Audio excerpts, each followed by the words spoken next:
All right, ready? Yeah. All right. You just hold hands. What's going on, guys? Welcome back to Ballistic Truth. My name's Travis. This is the awesome Leland. So today we're going to be talking about our time with the Delta Team Tactical 3-position force reset trigger. And we spent a lot of time with it. We've put it in a lot of different firearms.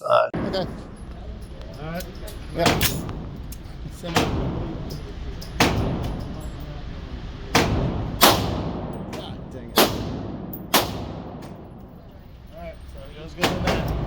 Yep.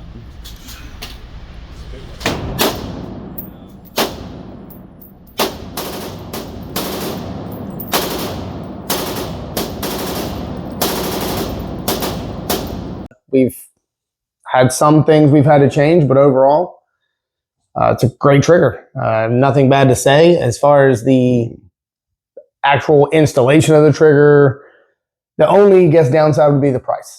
The $549 is kind of steep, but it does go on sale. I did end up buying one at $499, so you can always watch. They do put them on sale every now and again, but as of now, they're $549. Yeah, it's pricey for a trigger. Yeah, and for what I see is as they gain traction, they're probably going to go up in price, not down. So I'd look for those to maybe go up soon. But we did do a lot of testing with this specific trigger and a lot of different receivers, a lot of different uppers.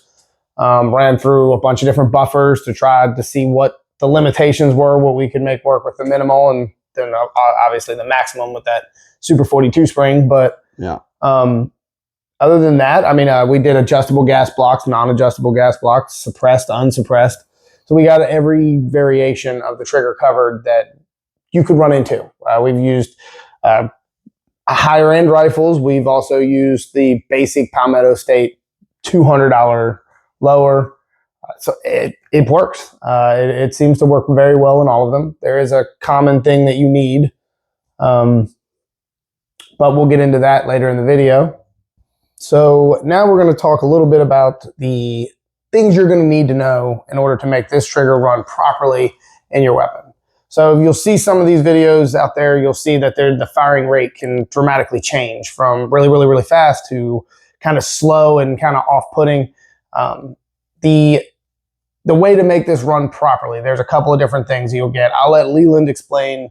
One of the problems that we had was with the buffer weights and the buffer springs. Obviously, bolt bounce is something that you taught me about, actually. So I'll let Leland explain that whole bolt bounce thing and how it happens and what the causes of it are. So if you're experiencing this, you'll know, oh, I'm probably getting bolt bounce. This is what I need. So Leland? Yeah, so bolt bounce is pretty much exactly what it sounds like. And that is the bolt going into battery and then bouncing out slightly and then going back in. And the reason that's a problem is when you get to cycle rates as fast as you can get with a forced reset trigger, what happens is you pull the trigger, hammer drops, ignites the round, everything cycles, and as soon as this goes in the battery, the hammer's tripped again. So the hammer starts to fall and hits right as this bolt bounces out. So now the hammer's fallen on a bolt that is slightly out of battery. The bolt has already started to cam open, that lengthens it, the firing pin can't reach the primer, and you're left with a dead trigger and a live round in the chamber. And one of the ways we can combat that is with buffer weights. So this is a carbine buffer. It has 3 weights in there, and if you shake your buffer, you can hear those weights wiggling around in there, and that is by design because the buffer kind of acts like a dead blow hammer. So as things start moving forward, those weights slide back, and when everything hits into battery, those weights come forward and give it an extra little bump right as this bolt's trying to bounce out, and that will keep it in battery. This is a carbine buffer, so it has 3 steel weights. If you move up to an H or an H1 buffer, then you get 1 tungsten weight, 2 steel weights. Tungsten weighs more than steel. It increases the overall weight of the buffer and that little dead blow hit you get. If you move to an H2, you have 2 tungsten weights, 1 steel, and an H3 has 3 tungsten weights, so the maximum amount of buffer weight and dead blow force, and that's what we found works the best. So the next thing you're going to need to know is what kind of bolt is in your firearm. They come with different style bolts. Leland, that's what do they do that for? Like the bolts have 2 different shelves. Why would Yeah, so there's basically like AR-15 style bolts and then an M16 cut bolt or full auto bolt. And then the difference, as you can see, is in the tails of the bolts that's there to trip the auto sear. However, putting this bolt in your gun does not make it full auto. Most people use them because they're a little heavier, and it can smooth the rifle out if you're a little overgassed. But in this case, we do need the M16 cut bolt because that's what pushes down on the tab, the force reset tab of that Delta Team Tactical trigger. And if you don't have the full auto bolt, you'll find out real quick because you won't even be able to shoot it in semi mode because that has to be engaged forward for this to work.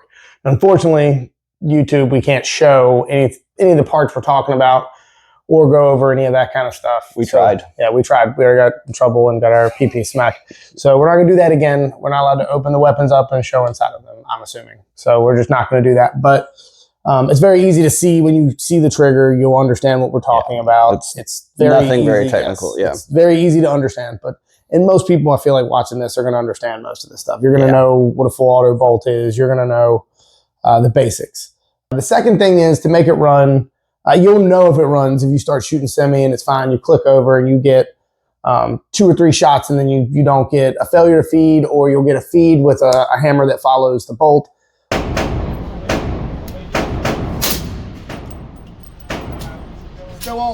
So what you run into there, that is your buffer weight. So they make all kinds of different buffers. You can buy, I think, an assembly. You can buy the H1, 2, and 3 kits that they have. You can buy adjustable buffers. This one, I think, actually has the adjustable buffer. We put enough weight. It's in between an H3 and an H2. Yeah, right around H2.5 or something. So something like that. And it runs great. It runs great. That's with the 5.56 300 blackout. And then in the 10 millimeter, we had to go with the H3 buffer. I actually went with the Super 42, which is the Geisley Super 42 H3 buffer and spring. That made this run, I mean, it's fantastic. Fantastic. Yeah. So honestly, I may get another one and just throw in here because it just runs so well. Another good option, you can use a Springco Blue Spring. It's a little plus power.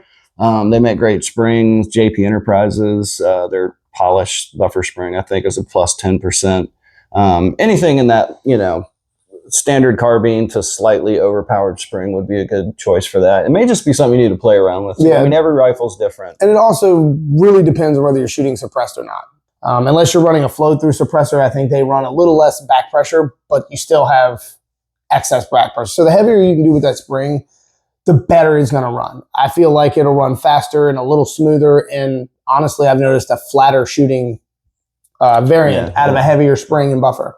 Flatten it out. Yeah, it definitely. It doesn't rise on you when you're in the reset mode.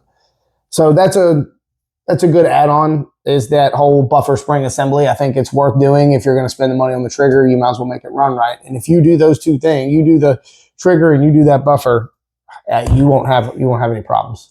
So far, that Super 42 or like springs like that, the H3 with that spring, they just run. I mean, yeah, they didn't have any problems. What do we run? Yep. Probably 1,000 rounds.